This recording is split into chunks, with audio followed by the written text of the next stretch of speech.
Principalmente de um campeonato que estava pegando fogo, aí vem a data FIFA jogando uma ducha de água assim, não, segura que eu vou tirar vários jogadores aí por 10 dias de vocês, o que acontece com todo mundo, mas no mundo civilizado o campeonato para, você faz uma pausa. Aqui não, o campeonato terá duas rodadas, porque uma em plena data FIFA, no mesmo dia do Jogo do Brasil, sábado, e a outra na quarta-feira, um dia depois dos jogos.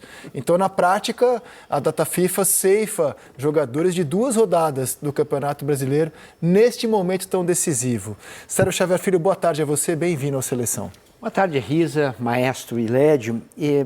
A gente obviamente vai falar de STJD, de punições, de não punições, de adiamentos, vamos falar de calendário, vamos falar de muita coisa. Mas no fundo eu acho que a gente está falando da mesma coisa.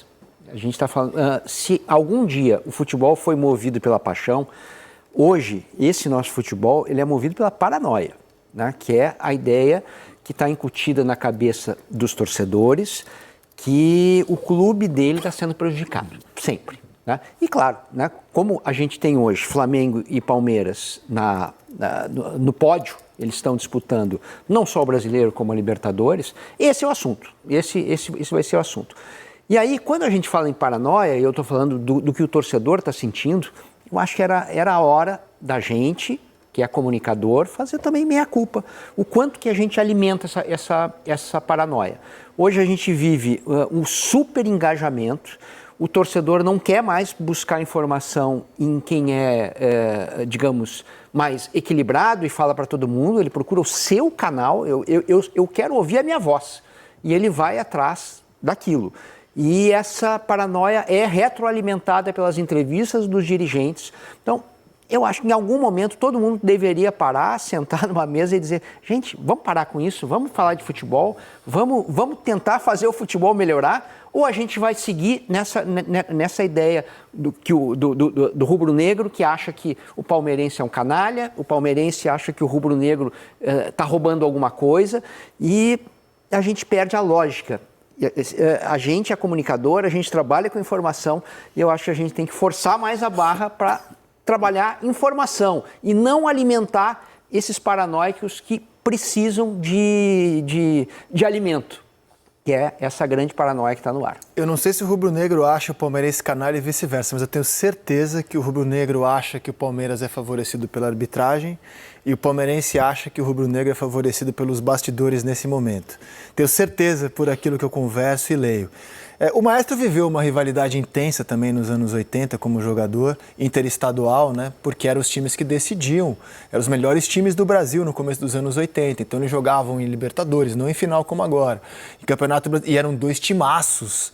Não sei se tem paralelo o que viveram Galo e Flamengo nos anos 80 com o que vivem hoje Flamengo e Palmeiras, mas foi a lembrança que eu tive. Assim. Não, a rivalidade ela era principalmente alimentada pelos dirigentes mais do que nós jogadores, porque você tinha do lado do Atlético João Leite, Luizinho, Cerezo, Éder e Reinaldo.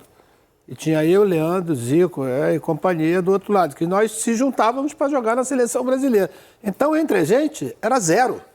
Nunca houve nenhum problema. O problema eram os dirigentes, que cada um queria aparecer mais do que o outro, tanto de um lado como do outro. Aí surgiam exatamente esses embates, né? Mas é lógico que, se for fazer uma comparação em termos de projeção, e exatamente isso. São representantes da... Não tínhamos tantos estrangeiros como tem nas duas equipes, né? Que são representantes das suas seleções. Tínhamos mais jogadores que representavam a seleção brasileira naquele período. Eu era muito criança nessa época, depois teve Corinthians e Inter, né? Ali nós não éramos, 2000, né, Lédio? E agora é essa. Eu vou opinar que essa é a mais insana, porque essa é a rivalidade em tempo de redes sociais, então fica tudo amplificado, né? É isso. Lédio Carbona, boa tarde a você, bem-vindo. Boa tarde, Isaac. Você era criança? Eu tinha 5 aninhos. 6 anos. Eu vivi bem aquele... Mas há tempo de pedir de aniversário, ali no começo dos anos 80, que eu queria ver o Flamengo jogar no Maracanã e fui atendido pela minha família. Era insano, o Flamengo Atlético. Mas tem uma diferença, você já respondeu. Não tinha rede social. Né? Não tinha rede social. E, na verdade, 80, 81, aí teve Flamengo Atlético. 82 já surgiu o Grêmio para ser o outsider do Flamengo. Aí 83 surgiu o Santos, eram times fortes. Então, Acho que esse ano, até com as redes sociais, a rivalidade acabou ficando maior, extrapolando para vários segmentos. Polarizou, né, Lédio? Como você tem apenas 2 dias de distância, não vai interferir no andamento do processo. Até porque já faz 2 meses que está sendo adiado, né? Porque você pode pedir de vistas que atrase por 1 mês, 2 meses, e aí interfere diretamente na aplicação de uma eventual punição. Né? Porque, por exemplo, se você adia esse julgamento para daqui a 1 mês, termina o Campeonato Brasileiro e ele não terá sido julgado. Ficaria apenas para o ano que vem. Como é para quinta-feira, está a tempo de tomar uma decisão que vai impactar ou não no dia a dia, por exemplo, no jogo que o Flamengo tem sábado com o Sport. O Flamengo não tem atacante para jogar lá. Então, depende do Bruno Henrique. Agora, essa toga que o Jufo usou ontem, quando esteve lá, fui eu que emprestei para ele. Porque eu já fiz muitas coberturas de julgamentos lá no STJD. E o que acontece normalmente, ele falou, já saiu o primeiro voto, o voto do relator. Todo processo tem um relator, um dos auditores pega aquele processo, estuda, faz todo um relatório para os companheiros e dá o voto dele. Normalmente, o voto do relator é o que decide o julgamento. Claro que pode acontecer ao contrário, dos outros discordarem dele. Mas normalmente você tem ali 5, vão votar 3 com o relator. E se tiver muita divergência, 2 vão com o outro. Aquilo que a gente ouve, siga o relator. Siga o relator. Normalmente, o que pode ter de variação é assim, eu não concordo com a pena que ele está aplicando. Então, se é multa de 100 mil, eu quero multa de 200 mil ou multa de 50 mil. Mas é muito raro que o voto do relator não seja confirmado pelos demais auditores do tribunal. Vamos ver o que vai acontecer quinta-feira. Então essa é uma percepção do Eugênio, que já cobriu diversas vezes, né, outros casos e outros julgamentos, que reta final de campeonato sempre pintam um julgamento no STJD. Horas e mais horas sentado naquele auditório lá do STJD. Ali no centro do Rio de Janeiro, bem em frente à estação da Carioca do metrô, só atravessa a Avenida Rio Branco e já está lá. E o pedido de vista é algo que tem, claro, ali, né, nos julgamentos, mas normalmente ele também acontece quando tem, às vezes, um fato novo, uma prova nova, né? Surgiu algo aqui, aí alguém pede um tempo ali para analisar novamente. Dessa vez não tem nada novo, mas tem esse ganho de tempo aí para até, né, para ir enrolando, Jailson. Eu concordo com o Eugênio na medida do que ele disse de ser para quinta-feira. Porque se adiasse para mais uma semana, mais 20 dias, mais 30 dias, aí também já é um pouco demais, né? Até porque a gente já está falando de algo já aconteceu há 2, 3 meses. Isso. E até agora não teve esse julgamento.